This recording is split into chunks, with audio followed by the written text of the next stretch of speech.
Section 9.4, Graphing Quadratic Functions. So the graph of a quadratic equation is a parabola. Now when we think about quadratic, what should come to mind? An x squared should be coming to mind when we hear the words quadratic. So when we think about a quadratic equation, the graph is going to be a parabola. And what is a parabola? Well, it's a U shape. And so just for example, here would be what a parabola looks like that would be facing up. Here's another example of a parabola facing down. So as you can see, we have a very specific point at the bottom or at the top. And that point is called the vertex. The vertex is where it stops increasing and starts decreasing, or vice versa, so changes, okay? So that point is very important. The highest point, it could be the vertex, or it could be the lowest point. It's also the vertex. You also have something called a line of symmetry. A line of symmetry is a vertical line for these kinds of parabolas that go through your vertex and make each side symmetrical. So if you take a mirror and you hold it up on this side, you should see the other side. Or if you think about flipping your page over, you should land right on top. So it's going to be symmetric over that line of symmetry. So the axis of symmetry is a line that divides the parabola into two symmetrical parts. We do also have parabolas that open up sideways, but we're not going to deal with those. We're going to stick with functions and parabolas that open up and down. So when you hear the word quadratic, hopefully something like this came to mind with function notation ax squared plus bx plus c. This is a form we've used most often in this class. However, you could also write a quadratic function in this form, which is f of x equaling a parentheses x minus h quantity squared plus k. This form is covered in college algebra, but I'd like to cover it in 116 as well, just to give you a little bit of heads up of what you will be seeing. So these are the two ways to write quadratic functions. Now, this a value right here is the same a value right here. So if that a value is greater than 0, meaning positive, the graph is going to open upward. So you might want to make a note that if a is positive, meaning that your a is greater than 0, your graph opens upward. If that a, the number in front of x squared, or the number in front of the parentheses, if it's written like this, if a is negative, meaning less than 0, then the graph opens downward. So again, you're going to know if your graph opens up or down, depending on if a is positive or negative. Now there's quite a few things we want to do with a quadratic. We want to be able to find the y-intercept, and as a review, how do we do that? We let x be 0. We want to find the x-intercept. How do we do that? We let y be 0. Now before we get into the vertex real quick, let's come back up here. You will always have a y-intercept because this graph will continue going out, out, out. It might take a long time to get to that y-intercept, but you will definitely have a y-intercept. Same thing here. But as you can see in this parabola, we do have x-intercepts. But in this parabola, we do not have any real x-intercepts. The graph opens up, so it never crosses the x-axis. So just so you know, you will always have a y-intercept, but you're not always going to have x-intercepts because the graph might be too high or too low on the graph. All right, so now how are we going to find the vertex? Well, in 116, we want to find the vertex by using a formula. And the formula is opposite of b over 2a. So opposite of this number, all over 2 times a. And you've really seen this before. You saw this in the last section when we talked about the quadratic formula. Your quadratic formula starts off with x equaling negative b plus or minus the square root of all that stuff all over 2a. And that's where we see the negative b over 2a is that same part for the vertex. Why? Because this was finding your x-intercepts. And when you added this number, you got one x-intercept. So if we want the thing in the middle, we're just going to do opposite of b over 2a. Now what does this mean? All that means is once you find x, plug the number back into your function to find y. If you're in this form, f of x equaling a parentheses x minus h quantity squared plus k, the h and the k are already the vertex, which is pretty nice. But you have to change the sign for the h. You keep the k sign the same. It's like taking this and setting it equal to 0, so that's why you're going to have to change your sign.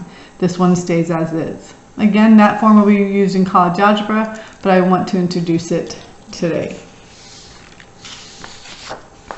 So let's go ahead and look at some quadratic functions and quadratic equations. We're going to answer lots of questions in regards to this equation. So given y equaling x squared minus 2x minus 3, automatically you see an x squared, so you know the graph is going to be a parabola. First thing we want to do is state whether the graph opens up or down, and we look at the a. Since a is 1, meaning greater than 0, it's going to open upward. So your vertex is going to be at a minimum because the graph opens upward. Okay? Find the vertex. Well, if you look back at the previous page, to find the vertex, we're going to use a formula, opposite of b over 2a, and then we're going to plug that number back in because the vertex is a point, so we need an x and a y value. So to find the vertex, we're going to do opposite of b over 2a, and then we're going to plug the number back in. So opposite of b, negative 2, so positive 2, all over 2 times 1. And that's just the x part of the vertex. So 2 divided by 2 is 1. And now we're going to plug it back in. We want to find what is that y value when x is 1. So plugging it back in, we get y equaling 1 squared minus 2 times 1 minus 3. 1 squared is 1, minus 2 minus 3. That's going to give me a negative 4. So my vertex is 1, negative 4. So I'm going to go and plot that. 1, negative 4. Now, right when I plot my vertex, I also want to draw my line of symmetry. And the reason why is because I want to be symmetric over my axis of symmetry. So I'm going to draw my line of symmetry, and I want to make sure I'm going to be symmetric over that. So now we need to find x-intercepts if they exist and find y-intercepts if they exist. Remember, the y-intercept is always going to exist. We're not too sure about the x-intercept. So let's go ahead and find the y-intercept first. To find the y-intercept, we let x be 0. So we get y equaling 0 squared minus 2 times 0 minus 3. So that gives me a 0, that gives me a 0, and we get minus 3. So I know my y-intercept is 0, negative 3. So 0, negative 3. Because it needs to be symmetric, if I'm 1 unit over here, I know I'm better be 1 unit over on the other side. So I didn't have to find that point, I just flipped it over because my line is symmetry. Now we also need to find the x-intercepts. Well, to find the x-intercepts, we let y be 0. So I'm going to take my equation, I'm going to set it equal to 0. Is it factorable? Yes, it factors into x minus 3 and x plus 1. So my two x-intercepts will be 3 and negative 1. I like to write them as ordered pairs, so 3, 0, negative 1, 0. My math lab just tells you to write it as x equaling 3 comma negative 1. You do not need to write ordered pairs. So make sure you understand what I'm writing are ordered pairs. So 3, 0 and negative 1, 0. I have 5 points. That's about all I need to graph it. So let me go ahead and graph my parabola. Alright, so now let's figure out what is the axis of symmetry. Remember, it's a vertical line, and vertical lines always have to be in the form of x equals. So make sure you put x equals. If you just put a number, it's not right. So what number is it going to equal? Well, it's the x number of 1. And as you can tell, it's just going to be the x part of the vertex. So my line of symmetry, or axis of symmetry, is x equals. Make sure you put that x equals. So we've already graphed it. Now let's talk about domain and range. So your domain says go from left to right and show me what you've used. So again, it's kind of easy to use a ruler to see from left to right. If your graph hits your ruler, you know you're using that x value. So if I come way out here, that graph will eventually hit my ruler. Same thing if I come all the way over here, my graph will eventually hit my ruler. So my domain is going to be all real numbers, so negative infinity to infinity. But what about the range? The range says go from bottom to top, and what values did you use? Well, if I'm down here, I see that I'm not hitting my graph at all. When do I finally start hitting my graph at? At my vertex y value of negative 4. And so I'm going to use negative 4. I'm going to keep hitting my graph all the way, because even if I'm above my graph will continue going up, so I will continue hitting my ruler. So my range, I get to include the -4 because I started there, but I never include infinity. So I'm just going to use parentheses for infinities. Now the last thing I want you to be able to do is write the equation in this form. Again, don't really worry too much about this, but I like to introduce it to you in this class. So A was that same number that was in front of here, so A is still 1. So we know A is 1. We also know H and K, 1 and -4 was our vertex. So since our vertex was 1 and -4, that's my H and that's my K. So I'm going to plug it straight into the formula. F of x equals A was 1, x minus 1 quantity squared minus 4. I plug in the 1, but the change of sign. This one stays as is. And that's it. Alright, let's try another one. So number 2, we have y equaling negative x squared minus 4x plus 5. So we're going to start off by following the steps, state whether the graph opens up or down. So we need to find out what A is. A is -1, which means it's less than 0. So this graph is going to open downward. Okay? Find the vertex. Well, to find the vertex, we're going to use a formula. And the formula for the vertex is A, and then plug that number back in to find the y value. So opposite of B, so positive 4, all over 2 times A, and A is -1. So 4 divided by -2 would give me a -2 for the x part. Now I need to plug the -2 back in. So y equals -2 squared minus 4 times -2 plus 5. Be very careful with your signs. Order of operations tells you do -2 squared first. So that's going to give me a positive 4, but then out here gives me a -4. So I end up with a -4. -4 times -2 is positive 8, and then I have plus 5. So -4 plus 8 is 4, and 4 plus 5 is 9. So my vertex is -2, 9. Please label it. You found your vertex. So let's go ahead and plot it. -2 and then positive 9. So -2, 9 is going to be way up there. We do know it opens down, which is good. And we're also going to go ahead and draw your line of symmetry, just because it's nice to have that line when you're doing your points and being symmetric. Alright, so now let's find the x-intercept, if they exist, and also the y-intercept. Let's do the y-intercept first. To find the y-intercept, we let x be 0. So I'm going to have y equaling -0 squared minus 4 times 0 plus 5. That gives me all zeros, so I end up with a 5. So my y-intercept is 0, 5. So we'll plot that, 0, 5. And I'm 2 units away, so I'll go 2 units to the other side so I can make that point symmetric. Now I also want to find the x-intercept. To find the x-intercept, I let y be 0. Now think about it. We are opening down, so we will have some x-intercepts. So we're going to take 0 equaling -x squared minus 4x plus 5. I don't ever like to try and factor with my first term being negative, so I'm going to multiply everything by -1. If you don't like the 0 on the left, just flip it over to the right. We get x squared plus 4x minus 5 equals 0. It is factorable. This one, so I'm going to get x equaling 5 and x equaling -5 and x equaling 1. Now I like to write them as ordered pairs, so -5, 0 and 1, 0. Remember, I'm asking for ordered pairs, my MATLAB does not. So 1, 0 and -5, 0. And see, those are symmetric. You're 1, 2, 3 units over, so 1, 2, 3 units over. So you can definitely see that you're still symmetric with your x-intercepts. So I'm going to draw my graph.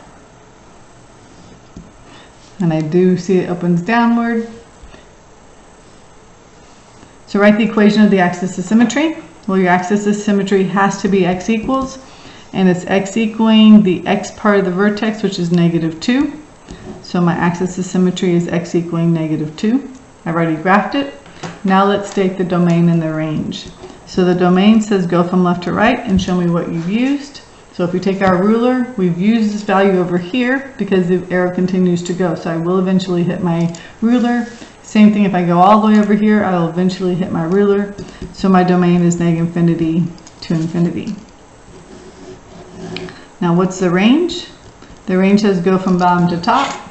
Since now that my graph opens downward, my arrows continue hitting my parabola, continue hitting my ruler all the way down. So even if I'm way down here, my parabola will eventually hit my ruler. So I'm going to be going from -infinity all the way to, when do I stop hitting my graph? Right at the y value of the vertex, and that value is 9. So the range bottom to top says -infinity to 9, and I get to use the 9, so 9 is going to have a bracket. And then write the equation. Again, the a is the same a that was up here. The a that was up here was -1, so a is -1. You know your vertex was -2, 9, and that's your h and k. Your vertex was -2, 9, that was your h and k. So we'll put it into the form f of x equals a is -1, x minus the -2, so x plus 2. Don't forget the quantity squared. You need the square to make it a quadratic. And then we have plus 9. So just plugging those values into that formula. Alright, so I'm going to do number 3 with you, and then I will give you the answers to 4, and you can try that one on your own. So number 3, we have y equaling -x squared plus 1. State whether the graph opens up or down. Since a is -1, it's going to open downward. Now, when we try to find the coordinates of the vertex, remember your vertex is opposite of b over 2a, and then plug that number back in to find the y value. Well, a is -1, b is 0, and c is 1. So your x term is missing, so b has to be 0. So if I put a 0 all over 2 times -1, I'm going to end up with a 0 for the x part. Now I still do the same thing. I plug the 0 back in, and 0 plus 1 is 1. So my vertex is actually going to be also on one of my axes. So your vertex is 0, 1. So as you can see, it's already going to be on the y-axis. So it's going to be your y-intercept as well.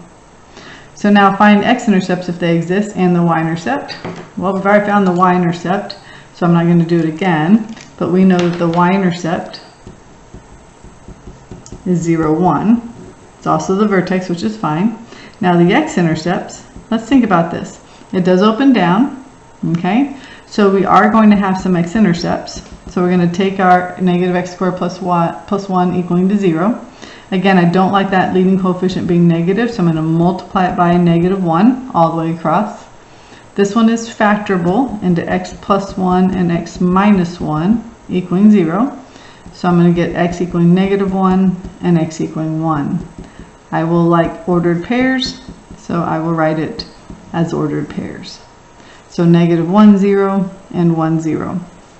You do have your line of symmetry. Your line of symmetry does go through your vertex still, and it's just going to be on that y-axis. So what's the equation of the line of symmetry? It's always x equals, and it's the x part of the vertex, which is 0, so x would equal 0. Now I only have 3 points. I really would want one more point. Well, I don't have any more points given, so the best thing to do is to make a table. You already know what happens at 0 and 1, so let's see what happens at 2. So when you plug in a 2, 2 squared is 4, that gives you -4. -4 plus 1 is -3. So at 2, we're at -3. 1, 2 across, 1, 2 across, so we can be symmetric.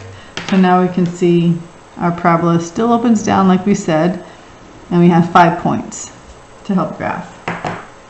So what's the domain? Well, again, we're going to use every x value, so your domain is going to be from -infinity to +infinity. And what is your range? Going from bottom to top. Going from bottom to top, you have nothing down, so when you have down here, you will hit your graph because it is facing down. So we're going to hit it all the way until we get to our vertex y value, which is 1. So we're going to have our range going from -infinity to +1 with a bracket. Alright, so I'm going to let you write down the answers to number 4. Definitely try it on your own. Make sure you can get the right vertex, the correct x and y intercepts, the axis of symmetry, and domain and range.